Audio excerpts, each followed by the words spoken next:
Okay, we have a FAB dynamic. It is a lock that has 5 pins on top. One, two, three, four, four. No, one, two, three, four, five. 5 pins on top and 4 sliders on each side, I want to say. There are no sidebars in it. The sliders in here act like wafers in that they block the rotation of the plug directly. And the key pins on this one are just standards, so not too much going on there. To pick this, what I want to do is the sliders are unsprung, so I'm going to reach in with, this is just a Sparrows SS Dev short hook, and what I want to do is just drop all those down. Before I do that, did I already use the key? I can't, probably did, but there's the key. I'll have to do this again. All right, so drop these down just so they're known position, and also then I can just lift up on them rather than having to lift up and down, which I'll probably do anyways because they're unsprung and you can't really feel the jiggle just by pushing one direction, right? So let's get these ones on the left down. 1, 2, 3, 4. Okay, so everything should be on the bottom right now. I guess my daughter's home. And we'll go ahead and put some tension up top here. So first things first, the side ones are going to bind probably. So this bottom, the number 1 on the right slider is binding really hard, and I lift it up some, and now if I push on the top, it goes down a little. Push on the bottom, it goes up a little. So that's jiggly. There's no spring, so you have to push the bottom and you have to push the top to see that it slides just a little. The next one is binding hard, so I lift that up some. Next one can be hard to. Right, second one, third one's right here. I think that's good. Fourth one's right here. A little click there. All right, I think the right side's set, so we'll go to the left side. First one here already seems to be loose, jiggling up and down. Now, I also have this homemade slider pick, which is nice. It has a little like fork on the end of it, and it curves to go onto the pin. And you can go onto a pin, and I can feel that goes up, and now I can go up and down. So that's the right side first pin. I can feel it go up and down. So I could do the same thing on the left here. Oops, come on. First one goes up and down. Second one doesn't go up or down. It's just stuck. So let's go ahead and lift that up some. There we go. Now it slides up and down. Let's go to the third one. Doesn't move at all. Lift that up some. Oh, moves up and down now. And then let's go to the fourth one. Stuck. Oops, dang it. Fourth one's stuck, it seems. Trying to lift it up, but it doesn't want to go. It wants to go down. Oh no, it's loose now. Or? Thought it was. Let's go down instead. Alright, let's check some top pins. I'm just going to double check these left ones first. They've been bouncing all over the place. 2, 3's loose. And that fourth one, I'm not sure. Maybe I'm not actually even on it. Well, let's check top pins. Maybe it's set. So I got this deep hook, Jimmy Long's. The first one, first pin, I can't see it.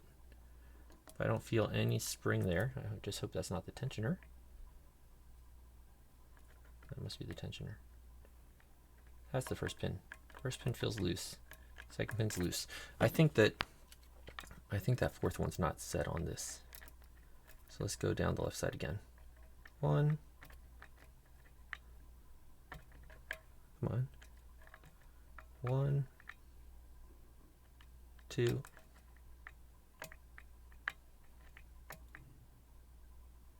Oh.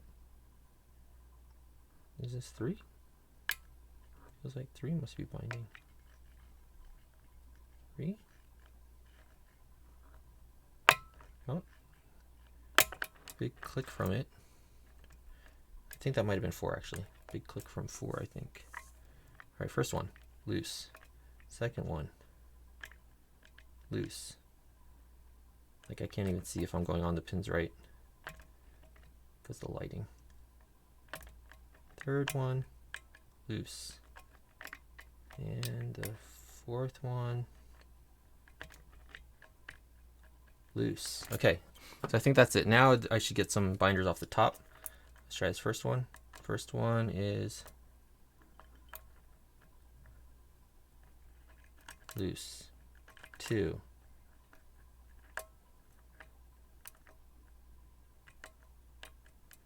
Come on. 1 is loose. 2's loose.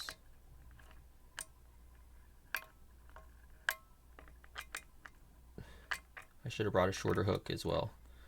So sometimes it's a little tricky getting in between the sliders with the hook, but here I got a binder. I think this is number 4. And it's really crunchy. I should put some lube in there. I think that was 5 actually. I think this is 4. I think I gotta click off that. 3.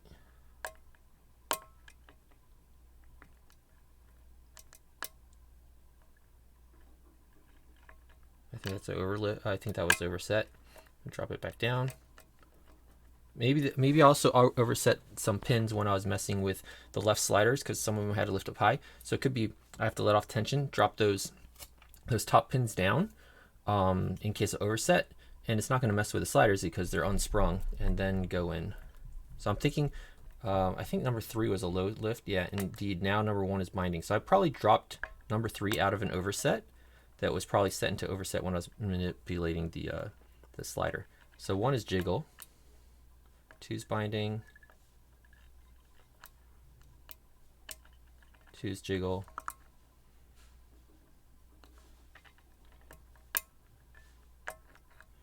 This feels like 4 and 5 remain set maybe. In that whole ordeal. I might have only dropped 3. Right, so 1 feels jiggle. Thought I felt 2 jiggling. Like that. 3. Oh, maybe I didn't drop 3 down. Still feels really high. Alright, let's drop them down. Like I said, sliders should be fine. Alright, 1. Binding. I got a really weird hold on the pick right now. Normally I'd hold it like this, but I'm trying to not lever it so much, but feel for jiggle up really high. So jiggling on 1. 2 lifting, jiggling on 2, 3 still, 3, 4, 5 still didn't drop down. I'm gonna actually turn the plug this time. So I think I didn't drop them both times before. All right, 1 again. Click there and jiggle. 2, doesn't feel like it's binding. 3, not binding. Get towards the back. I think this is 5.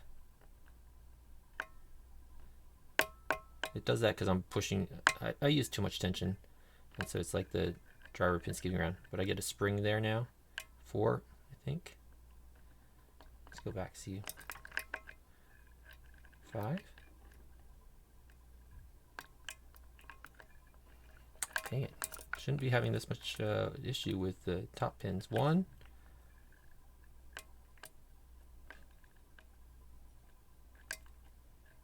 2 is jiggly, 3 is jiggly. Feels like 4 is binding. Click from 4. Alright, so 4 felt jiggly. Let's go back to 1. 1 jiggle, 2 binding, 2 jiggles, 3 binding, click and open. Okay, so obviously shouldn't take that long, but it's open because I kept having the overset and I wasn't fully resetting the overset twice, so I wasted a lot of time there. But we'll go ahead and we'll gut this guy. So get some autofocus here. And I went to gut this, and it's a double Euro. So I'm not going to lock it up because, and we can see if I move the actuator, it's open like that.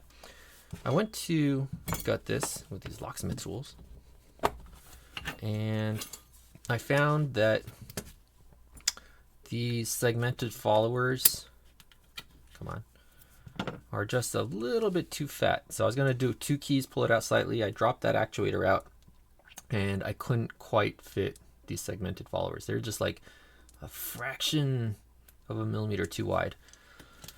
So that means that I need to use a pinning shoe, and to use a pinning shoe, you can't have a key in the keyway blocking your access. Now the problem here is getting the clip off. So we'll go ahead and put that 180. All right, and you can take your pinning shoe. This one's been actually thinned down to fit in some other lock, which was really good because otherwise this wouldn't have a chance of fitting between the sliders if it wasn't thinned down like that. So here we go, hold our pins down. Now we got to get this clip off. So I got a Sparrow's gut wrench here, and we'll push that clip and see if we can't get that off of there. There we go. Bring a tray over, put that clip down. All right, so now we should be able to slide this out. So let's go ahead and take something to grab a chamber and pull this. Oops. And so we don't drop sliders and pins and everything. What we'll do is we'll pull it with this facing the ground. As soon as I get it far out enough to grip it. There we go. So we'll do it like this. That way, there's a lot of grease in this, so I don't really worry about pins and stuff falling out. But this added protection, we'll pull it straight up and down like this, and then those things can't fall out. So we'll go ahead and we'll remove the pins in here. They should just be standards. I've pulled that out like that, but I've never gutted it beyond this. So let's see, pin 5. I have to let it shoot up with the pinning shoe. There we go. Pin 5. Can I get the spring? There we go. Pin 4. There we go. 4 and the spring. 3. Now we're getting to the point where the pinning shoe is barely holding on. 3. Can I do one more without losing the pinning shoe? I don't know. Oh, it's kind of holding. Number 2. And number 1. Boom. There's number 1 and its driver. Alright, key pins and sliders. So in there, nothing else left. This is stuck because you got to get the other one loose in order to take the actuator out. Alright. Actually, look in here real quick. You can see there's holes in there. Hopefully you see those holes, and that's to allow the sliders, which we're about to take out, to drop into that bottom area, or I guess the top area if you're holding it Euro style. And then in the bottom area here, you got the same for the sliders, and then of course you have the chambers for the top pins. All right, let's get to this greasy guy. Pin 5.